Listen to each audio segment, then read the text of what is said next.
Jadi biarlah hak tu dalam kubur, atas dunia ni pula. Kenapa solat tu penting? Okey. Bila kita sebut solat, kita pergi makna solat. Solat tu ialah doa. As-salah tu makna dia doa. Jadi sebab itu bila kita solat, jangan nampak yang kita duk buat tu, tapi inti dia ialah sebenarnya kalau kita nak meminta. Jadi solat tu arti dia meminta. Sebab itulah dia kata mendirikan solat dalam kehidupan kita. Maka dengar, bila solat itu doa, maka apa yang kita kena buat? Bila solat itu doa, permintaan, maka sudah tentu dia mesti dilakukan dalam keadaan yang sebagaimana telah disyariatkan kepada kita.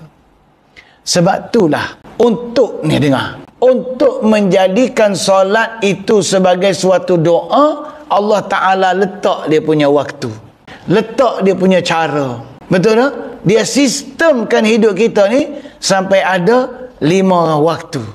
Dan jarak di antara satu waktu ke satu waktu itu, dia sudah boleh dibetulkan dengan solat. Kerana begini, bila kita hidup dari satu waktu ke satu waktu, di celah-celah itu kita terlibat dengan dunia. Kita mengurus dunia. Makanlah, belajarlah, mainlah, apa semua.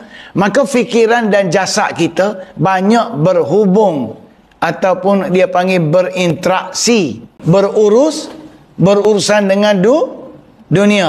Maka di waktu itu, sedar ke tidak, jiwa kita menyerap dunia sebagai satu bahan yang hadir dalam minda, perasaan, diri, jasad kita.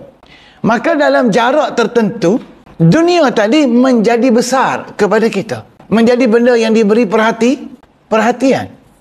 Maka Allah tidak nak benda tu, tetapi kita diberi ruang begitu sebab nak hidup di dunia ni kena ada dunia. Duit dunia tak? Tapi kalau tak ada duit boleh hidup? Memang duit bukan segala-galanya, tetapi segala-galanya perlu duit. Faham? Duit memang tak boleh beli segala-galanya, tetapi segala-galanya perlu dibeli dengan duit. Kena ingat. Jadi dunia perlu tak? Perlu ke tidak dunia? Perlulah, sebab kita nak urus dunia.